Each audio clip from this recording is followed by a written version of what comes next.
Stamford Bridge fell silent in a way that told you everything you needed to know. Not the quiet of a crowd holding its breath, waiting for something to happen.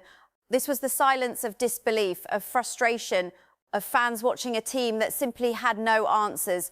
Anthony Gordon rolled the ball into an open net. Chelsea's backline had parted completely. Joe Willock had been allowed to race clean through, square it across goal, and Gordon did not even need to break stride. One touch, one goal, and suddenly a game Chelsea was supposed to win, a game Chelsea needed to win, was slipping away before it had even truly begun.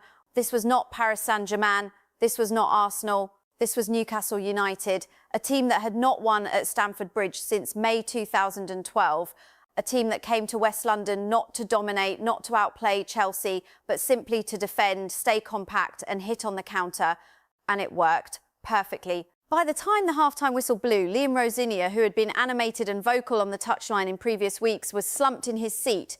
The boos from the home supporters rang out across Stamford Bridge, and the questions that had been quietly building around this Chelsea side suddenly became very loud indeed. Here is why this result matters so much more than just 3 points lost on a Saturday evening. Chelsea came into this game with a genuine opportunity to lay down a marker in the race for the top four. They were the first of the Champions League chasing sides to play this weekend, meaning a win would have sent a clear message to their rivals. Instead, they handed the initiative to every team around them. Manchester United, Aston Villa and Liverpool all have games to play on Sunday. Every single one of those clubs now knows that Chelsea have dropped points at home again. The Blues are vulnerable and the table at the top is tightening at exactly the wrong moment.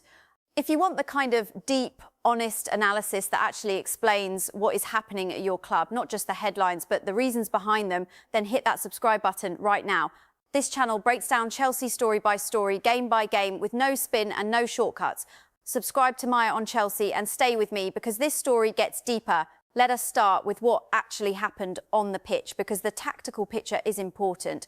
Chelsea had 67% of the ball, 67%. In almost any other game, that kind of possession dominance tells you the winning team. But possession without penetration is just passing for the sake of passing. And that is exactly what Chelsea produced for long stretches of this match. Despite controlling the ball at that level, Chelsea recorded fewer shots on target than Newcastle, fewer shots on target than a team that spent most of the game sitting deep and defending. That is a damning statistic. It tells you that Newcastle's defensive structure was so well organised and Chelsea's attacking play was so toothless that the visitors were actually more dangerous when they had the ball than the home side were. This matters because one of the defining qualities of Rosignol's time in charge has been Chelsea's ability to sustain attacking pressure and turn possession into real chances. The evidence from this game suggests that when a disciplined, well-drilled defensive unit sits in and invites Chelsea to break them down, the Blues currently do not have the answers. It was only the third time this season that Chelsea failed to score in the league, but the manner of it, the complete absence of cutting edge, the lack of any real moment where you felt a goal was coming, that is what should concern supporters most. Now, let us talk about the goal itself, because defensively this was a collective failure of the highest order. Tino Livramento broke forward for Newcastle and found space in behind. Trevoh Chalobah was caught out of position, allowing the run to develop. Reece James was also exposed as Willock raced clean through. The Chelsea backline simply did not track the movement. Willock squared it, Gordon tapped home, and it was done. The goalkeeper, Robert Sanchez, was left completely exposed. There was nothing he could do. What makes this worse is the context. Newcastle had not won at Stamford Bridge since a Papis Cisse-inspired victory in May 2012. They did not need to be at their best. They did not need to dominate. They just needed to stay organised and take their one clear opportunity. They did exactly that. Now, let us talk about the players individually, because the ratings from this game tell an important story. Robert Sanchez started in goal with Philip Jorgensen ruled out with a groin injury. Sanchez was not heavily tested, but when he was called upon, he responded well. He made good saves from Jacob Ramsey and from Gordon himself in each half. He looked sharp despite limited minutes in recent weeks. On the evidence of this performance, he made a strong case for himself. But here is the issue that sits beneath the surface. Before the game, Rosignol spoke about having, in his words, two very good goalkeepers who are both very good in their own right. That kind of language does not point to a manager who has a clear first choice. It points to a manager who is still undecided. And at this stage of the season, with the top four race entering its critical phase, that indecision is a problem. A goalkeeper needs the confidence of knowing he is the number one. A team needs the stability of knowing who is starting between the posts.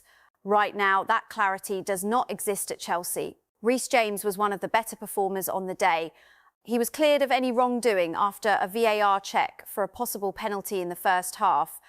In the second half, he delivered a genuinely excellent looping cross that found Chalobah in a great position, only for the defender to head wide from close range. James was given a rating of 6 out of 10, which in the context of this performance made him one of Chelsea's standout players. That tells you a great deal about how the rest of the side performed. Cole Palmer had chances to get Chelsea on the scoreboard, but failed to test Aaron Ramsdale. For a player of his quality, that is below the standard expected. Alejandro Garnacho did not really come alive until the early stages of the second half, and even then could not find a way past Newcastle's defensive structure. Enzo Fernandez kept the ball moving, but only really unlocked a defence once, threading Liam Delap through in the second half, only for the shot to be blocked. Malo Gusto had a couple of bright moments in the first half, but was replaced at half-time by Delap as Rosenior looked to inject something different into the attack. That substitution tells you that the manager recognised the problem early, but the solution did not come. Delap worked hard, stretched Newcastle's defence and had a big chance in the 75th minute. He smashed it over. The story of Chelsea's afternoon right there. Marc Cucurella struggled throughout. He lost possession with a loose pass early on, picked up a needless booking in stoppage time and had very little impact down the left side. He was given a rating of 4 out of 10, the lowest of any starter on the day. Now let us talk about the home form, because this is where the real alarm bells are ringing. Chelsea have now dropped points in their last 3 home games at Stamford Bridge. Their last win on home soil came in stoppage time against 10-man West Ham. That is not the form of a team with Champions League ambitions. That is the form of a team that is finding it increasingly difficult to perform when the pressure of expectation is heaviest. Away from home, Chelsea have shown real quality. The 4-1 win at Aston Villa was a statement result.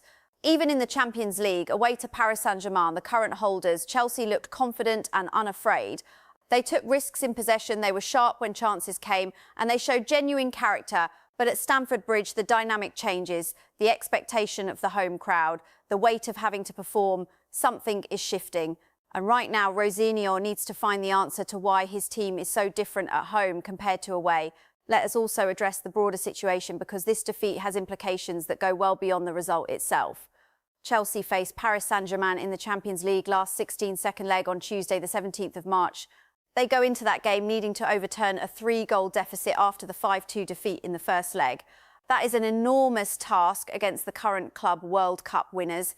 So the question now is not just about Newcastle, it is about a Chelsea side that may need to dig very deep over the coming weeks in the league and in Europe, and whether the form, the structure and the confidence are all in the right place to do that.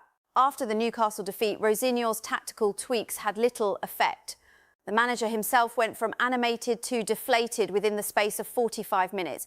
That body language is significant. It reflects a manager who recognised that what he was watching was different from anything he had seen from his team before.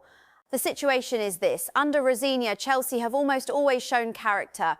They have shown attacking intent, even in difficult games. But against Newcastle, there was none of that. This was the first time under his management that Chelsea have looked completely devoid of ideas, not just tactically, but in terms of energy, hunger and invention. And the boos at half-time reflected exactly how the supporters felt about what they were watching. For the first time since Rosenior took charge, this was a performance utterly without positives to build on. That is a harsh truth, but it is the accurate one. Looking ahead, Chelsea face Everton away on Saturday, the 21st of March. After that, there is a Football Association Cup quarter-final against Port Vale on Saturday, the 4th of April. Then Manchester City at home on Sunday, the 12th of April. Then Manchester United away on Saturday, the 18th of April. These are not easy fixtures. And Chelsea are going into this run of games with questions hanging over their goalkeeper situation, their home form, their attacking creativity, and their manager's ability to find solutions when the opposition takes away his team's strengths. The reality for this club is that the top 4 race is wide open. Manchester United, Aston Villa and Liverpool all have games on Sunday that could move them above or level with Chelsea. The margin for error is shrinking, and on the evidence of what happened at Stamford Bridge today, Chelsea are not in the form required to handle what is coming. The warning signs are there. The boos at half-time were not just frustration, they were a demand for more. A demand for the kind of Chelsea that beat Aston Villa 4-1, that went toe-to-toe with Paris Saint-Germain in the Parc des Princes, that Chelsea exists. The question is whether Liam Rosenior can bring it back to Stamford Bridge and bring it back quickly, because time and points are running out. That is the full picture on today's defeat. If this kind of detailed, honest breakdown of everything happening at Chelsea is what you are looking for, then subscribe to Maya on Chelsea right now. Drop your thoughts in the comments below. What do you think needs to change? What did you make of the performance today? I read every single comment, and your perspective matters on this channel. Stay with me, more analysis is coming.